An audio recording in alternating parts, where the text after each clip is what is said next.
अगे आप्पे, आजपर्यंत तू मला कधीच चुकीची नाही वाटली, पण आता तू सगळी कसर भरून काढलीस बघ. का नाही बोललीस का तू? भाऊजी हो, तुम्ही तरी असं नका बोलू. तुम्ही तरी हे सगळं सावरण्याचा प्रयत्न करा. काय कुठलंय सगळं आता आता नाही सावरणार. बाबा, माझी बाजू कळली आहे का हो तुम्हाला? मुद्दामून नाहीच केलं आप्पे, पण तू पहिल्यांदा चुकली आहेस आप्पे. तू चुकीची बाजू घेतलीस. एका माणसाला मारणाऱ्या गुन्हेगाराला लपवून ठेवलंस तू. त्यात फक्त आणि फक्त तुझी चूक आहे. अर्जा, विनया, अरे मी चुकलोय, मला शिक्षा दे. पण माझ्या चुकीची शिक्षा त्या अप्पीला आणि त्या अमोलला का देत आहे? तिची काही बी चूक नाही. अरे तिला माफ करा. दादा, रस्ता सोड. इथून पुढं तू माझा कुणी लागत नाहीस आणि मी तुझा कुणी लागत नाही.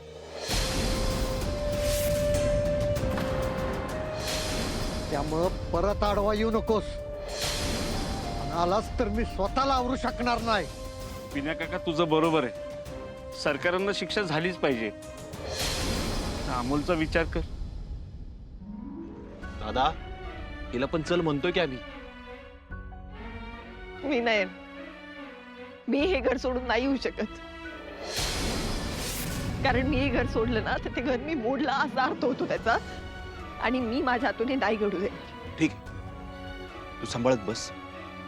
या घराला यातल्या घरच्यांना आम्ही जातो. बाबा, बाबा तुम्ही तरी ऐका ना, एकदा समजून घ्या ना. तू बाबा म्हणायचा अधिकार गमावलाय सप्पे.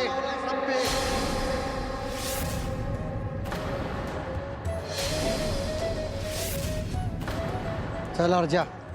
अर्जुन,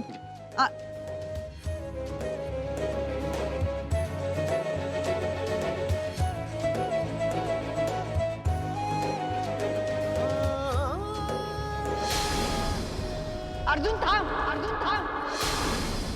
माझा अमोल माझ्या जवळच राहील, माझ्या जवळच राहील.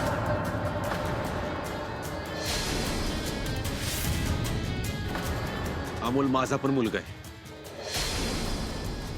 आणि माझ्या आईचा खून करणाऱ्या माणसाच्या घरात अमोल वाढणार नाही. अर्जुन, आत्ता अमोलला माझी सगळ्यात जास्त गरज आहे. आणि त्याचा जन्म झाल्यापासून तो 2 महिने माझ्यापासून लांब होत आहे, तुला चांगलं माहिती आहे. तू पण चल की, तुला कुठं नको म्हणतोय मी. अर्जुन, अरे यात बाळाची हेळसांड करू नका रे. आपल्याला काय चुकीचं आणि काय बरोबर ते कळना झालंय. अरे आता अमोलला आईची गरज आहे. तुझी आई नव्हती तर कसं झालं होतं तुला? तेच आता अमोल संग व्हायला नाही पाहिजे. कदम, आईचं आणि बापाचं दोघांचं प्रेम दिलो मी याला. हे अर्जुन, अरे अजून तू लय लहान आहे. त्याला आईची गरज आहे.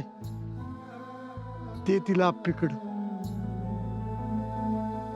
तो जेव्हा मोठा होईल आणि त्याला कळेल ना की त्याच्या आईनं काय केलंय, तेव्हा तो नक्की तुझ्याकडे येईल. ते अर्जा, कदम, अर्जा दे.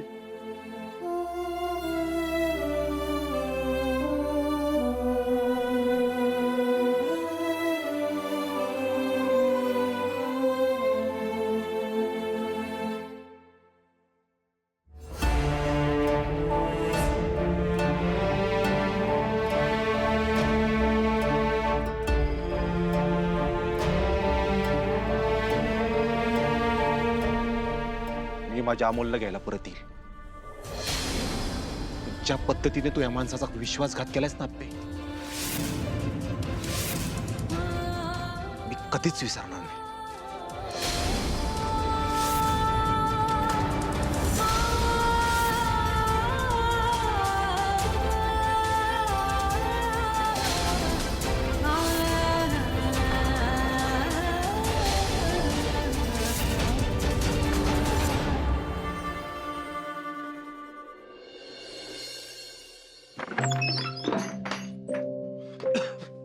कदम थांबा, सांभाळ.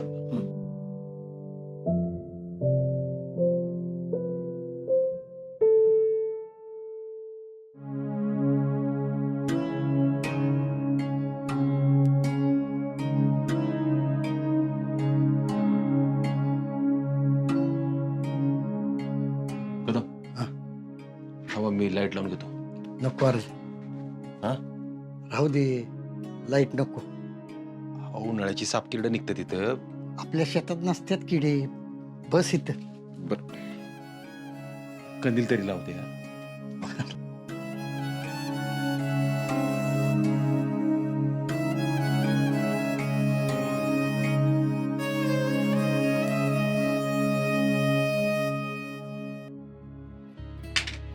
अच्छा.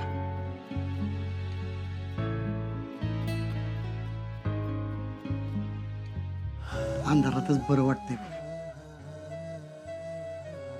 उजेडात सगळं दिसतं ना, आणि मला आता काय बी बघायची इच्छा नाही बघ. तुम्ही नकालाही मनाला लावून घेऊ कदम. अर्जा, आधी ना मला भोळा माणूस लय सुखी वाटायचा बघ. कारण त्याच्यानं मनात एक तोंडावर एक असं काय नसतंय बघ. आणि त्याच नजरेनं तो दुनियेकडे बघतो ना, आणि त्याला कशाची शंका बी येत नाही. माणसं जशी वागतात तशीच असतात असं वाटतं ना.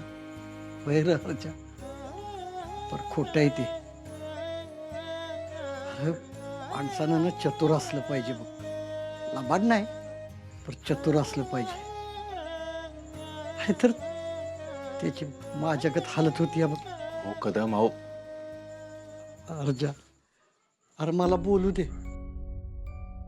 अरे दादा दादा म्हणून काय नाही केलं रे मी. त्याच्या सगळ्या गोष्टीवर विश्वास ठेवला. अरे तायडीला कोंडून घातलं तरी बी मी गप्प बसलो. खरं तर ना मला तवाच कळायला पाहिजे होतं. जाऊ द्या आता बोलून काय फायदा आहे. जाऊ द्या सोडून द्या विषय. बाहेर येऊ दे अर्जा. अरे तुझी आई एकदा मला म्हटलेली की आपण हे सगळं सोडून पुण्याला जाऊया म्हणून. तर मी ना रागवलेलो तिला. म्हटलं दादाला घरादाराला सोडून कशापायी पुण्याला जायचं. तर परत तिनं आयुष्यात ते सबूत काढला नाही बघ. माझ्यावर लई विश्वास होता रे तिचा. माझा दादावर. कदम चांगलं वाढलेलं झाड उपटून टाकल्यावर कसं वाटतं ना, तसं वाटतंय. खरंच आहे रा अर्जा. अरे आपलं अख्खं आयुष्य झूट असल्यागत वाटतंय बघ. अरे ती गेल्यावर ना तर मी दादाचा लईच विचार करायला लागले. का माहिती आहे का? कारण तिच्या शेवटच्या क्षणी दादानं त्याला होईल तेवढं सगळं केलं म्हणून. अरे हे भलतंच निघालं रे अर्जा. मी मूर्ख, अडाणी आणि निकामी नवरा निघालो रे. कदम यात तुमची अजिबात चूक नाही. यात फक्त आणि फक्त सरकारांची चूक आहे. अरे पण मी त्याच्यावर विश्वास ठेवला, ही माझी बी चूक आहे अर्जा. माझ्यावर नाही एवढा विश्वास ठेवला मी त्याच्यावर. हे बघा कदम, सरकार तुमचे सख्खे मोठे भाव आहेत. तुमच्या जागी दुसरं कोण असतं ना तरी त्यांनी तेच केलं असतं. पण तुमच्या विश्वासाचा गैरफायदा सरकारांनी नाही घ्यायला पाहिजे होता. सरकारमुळे ती गेली हे खरं आहे, पण माझ्या न करतेपणामुळे गेली हे बी खरं आहे अर्जा. आणि आता ना हे आयुष्यात विसरू शकणार नाही बघ. मला माफ कर. तुझी आई लहानपणी जाण्यात माझा बी वाटा होता रे अर्जा.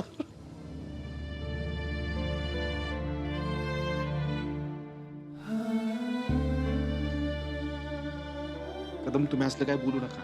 अहो तुम्हीच असं बोललो कसं होणार. खरं तेच बोलतोय अर्जा. अरे तुझी न तिची शेवटची भेट होऊ शकली असती रे अर्जा.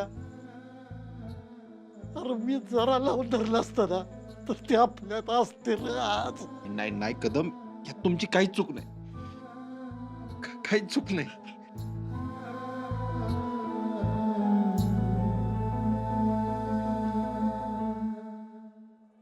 सरकार, मी तुम्हाला कधी म्हणजे कधीच माफ नाही करणार. आणि अप्पे अशी कशी ग तू? माझा बाप आत्ता माझ्या मिठीत रडतोय, स्वतःला दोष देतोय, आणि ज्याच्यामुळे हे सगळं झालं त्या सरकारांची बाजू घेतलीस तू. त्या घरात थांबलीस तू. आज तू काय निवडलंस या अप्पे? आणि का का अप्पे का? काय बाई, सुखाचे दिवस येणार आहेत का? कधी येणार आहेत का? एकावर एक हायच नुसतं. तरी काय करायचं ठेवलं नाही बाकी. नवस केले, पूजा केली, पण अगं काय बोलतीय तू? सरकारनं नीट वागायला सांगितलं असतं ना तरी तुझे नवस पूर्ण झाले असते. अरे तुझ्या अकलीचा भाग आहे का तुला? हो, तुम्ही बोलूच नका हो मला. अरे मी सांगितलं असतं की रे. कधी सांगणार? 20 वर्ष लपून ठेवले तुम्ही. ती मनी मावशी इतक्या धमके देत होती तरी लपवत राहिला तुम्ही. हे तर अख्ख्या घराला कळालं पण या दोघांना नाही. सरकार, सुजय म्हणतोय त्यात तथ्यच आहे. अरे स्वप्नील, याच गोष्टीची मला भीती वाटत होती म्हणून गप्प होतो. अहो सरकार, ह्याला काय अर्थ आहे? तुम्ही जर आधी बोलला असतात ना तर कदाचित आज वेगळं चित्र असतं. अगं रुपाली, मला फक्त त्या दोघांनाच सांगायचं होतं. म्हणजे बाकीच्यांना कळलं असतं तरी मला काय अडचण नव्हती. पण आता काय बोलताच नाही आलं ना, नुसतंच गोंधळ झाला. अर्जुन तर ऐकण्याच्या मनस्थितीतच नव्हता. कसे असतील? कुणाबरोबर जरी हे झालं असतं ना तरी असंच झालं असतं. नाही मान्य आहे मला. पण आपे मला एकाच गोष्टीचं वाईट वाटतंय की तू माझी बाजू नव्हती घ्यायला पाहिजे. अर्जुन तुझ्यावर विनाकारण चिडला. विनाकारण तिने हे लपवून ठेवलं ना म्हणून. पिऊ, तू काय हिच्यावर डोक धरून आहेस? मी कशाला डोक धरू नये? तुम्हाला सगळ्यांना माझं आणि सुजयचं नातं माहितीये, तरी पण एवढी मोठी गोष्ट मी त्याच्यापासून लपवून ठेवली नसती. हिचं आणि भाऊजींचं तर एवढं भारी नातं आहे ना. पिवताई, अगं आता काय घडलंय आणि तू काय बोलतेस? अप्पे, अगं तुला म्हणलं होतं ना आम्ही, तू काहीच बोलू नकोस म्हणून. म्हणजे अरे आपल्याला माहितीये हे कुणाला सांगायचं नव्हतं. माझ्या चुकीची झळ उगीच तिला नको ना बसायला. सरकार, मी नव्हतेच बोलले. मी बोललो कलेक्टर मॅडम. शेवटी तुमचे तत्व म्हणजे तत्व नाही का? तुम्ही 10 वेळा आमची कामं बंद पाडणार आणि आम्ही एका शब्दाने पण काय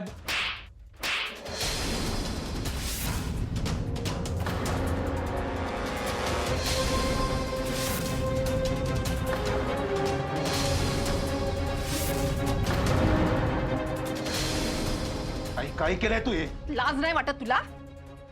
तू आणि पिऊने दोघांनी मिळून ठरवून केलं नाही सगळं? हो, केलंय ठरव. आणि नाही वाटत आम्हाला लाज. पिऊताई, याच गोष्टीचा प्रॉब्लेम आहे मला. या घरात ना एकाला वेगळा न्याय आणि दुसऱ्याला वेगळा न्याय असतो. सरकारांनी अक्षरशः भाऊजींच्या आईला मरू दिलं तरी पण तुम्ही सगळेजण त्यांची बाजू घेताय. आई तुम्ही पण. ह्याच उलट सुजयनी जर काय करायचं म्हटलं ना की तुम्ही सगळ्याच्या सगळे त्याच्या अंगावर धावून जाता. पिऊताई, 1 मिनिट थांब. सरकारांनी जे काही केलंय ना त्याला होऊन आता 20 वर्ष झाली आहेत. 20 वर्ष. आता सांगून न सांगून त्यात काही बदलणार आहे का? पण भाऊजी, बास झालं. बदलता येणार नाही म्हणून किती दिवस लपून ठेवणार आहे? आणि मला नाही वाटत मी काय चुकीचं केलंय म्हणून. भाऊजी म्हणाले ना ते बरोबरच. हे कसलं आलंय घर. पिऊ, पास करा, नाहीतर आता तुझं पण थोबाड पडेल मी.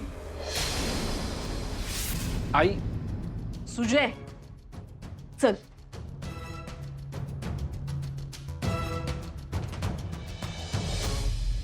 आय बाई, कुठून माझ्याच पोटी आलाय ह्यो सुजा? रुक्मिणी शांत हो. हे बघ, ही सगळी माझ्या पापाची फळं आहेत जे आपल्या सगळ्या घराला भोगावे लागत आहेत. कधीपर्यंत सरकार? आता तर त्याची झळ तुमच्या नातवापर्यंत पोचली. नाही नाही, माझ्या अमोलही झळ पोचू देणार नाही मी. पण भाऊजी तर गेले ना चिडून. मी जाऊ का बोलायला? नको आप्पे. अगं आता दोघं बी चिडलेत बघ. दोघांचाही राग थंड होऊ दे. आजची रात्र दे त्यांना. हो अपर्णा, काय तुझी बाजू चुकीची आहे त्यामुळे आत्ताच नको जाऊस. पण ह्या सगळ्यात अमोलची काळजी घेऊ ताई. तुम्ही नका काळजी करू, त्याला नाही होणार.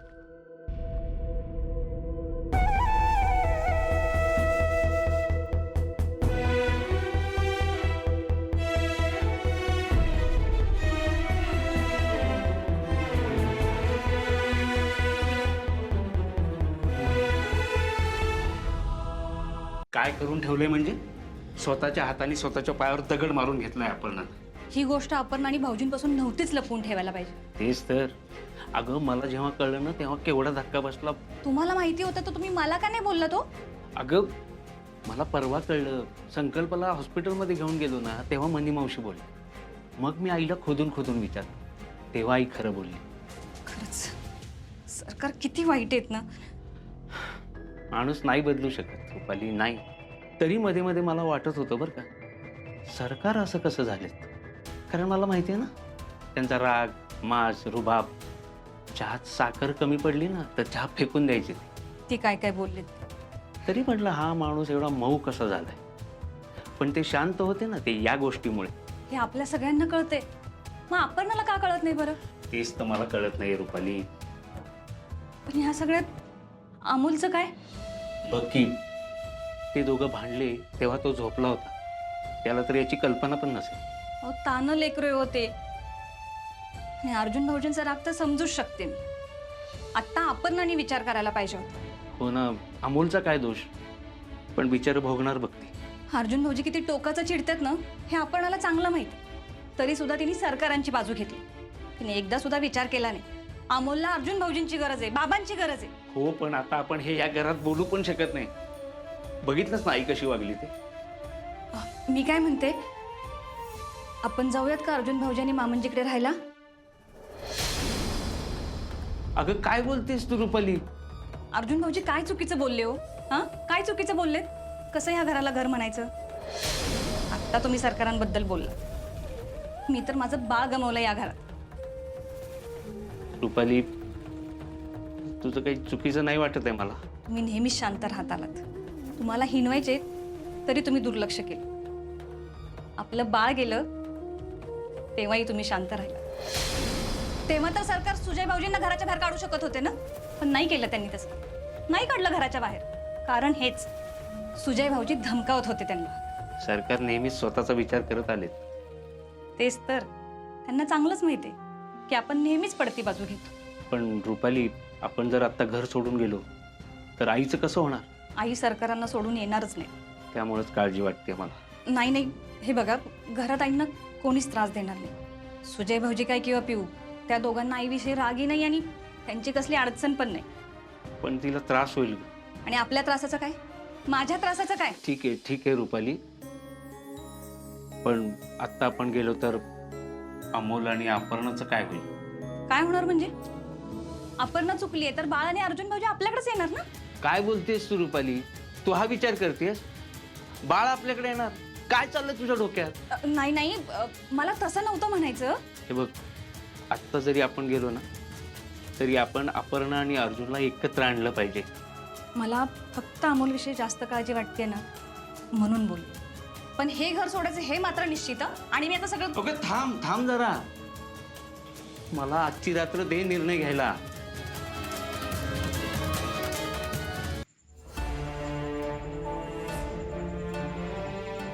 काय नशीब आहे. 2 तासापूर्वी जेवताना वाटलं होतं घरी गेल्यावर मी बाळानं अप्पी मस्त झोपो, सुखाने झोपो.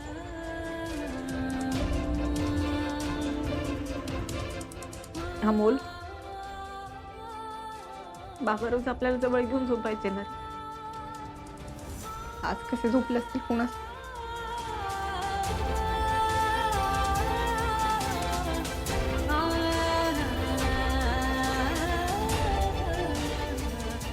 अप्पे काय होऊन बसलं काही? आजवरचं सगळं हितेवून तुटण्यासाठी होतं का? का कळलं नाही तुला आज? का? माझ्यासाठी आई बाप काय आहेत माहिती ना तुला? मला चांगलं माहितीये तू काय विचार करतो. अर्जुन, पण तुला कळत नाहीये का? तू तुझ्या डोक्यात एवढा राग भरून घेतोस ना, म्हणून माझं मन तुला सांगायला तर जवत नव्हतं रे. आणि शेवटी तेच झालं. तू घरातून चिडून निघून गेलास अर्जुन. अरे माझा नाही, किमान अमोलचा तरी विचार करायचाच नाही.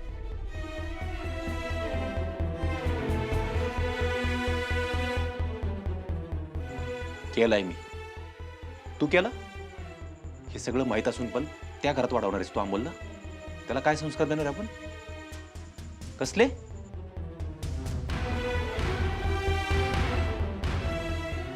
अर्जुन, अरे माफ करायला पण खूप मोठं मन लागतं.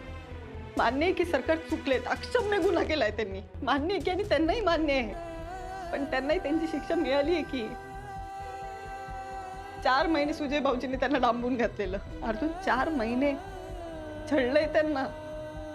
त्यानंतर मनी मावशीने किती त्रास दिलाय, आणि आता ते सुधारलेत ना, त्यांना त्यांची चूक मान्य आहे की. आणि मुळात मी तुझा विश्वास नाही तोडला रे. मी फक्त तुझ्या काळजीपोटी नाही बोलले.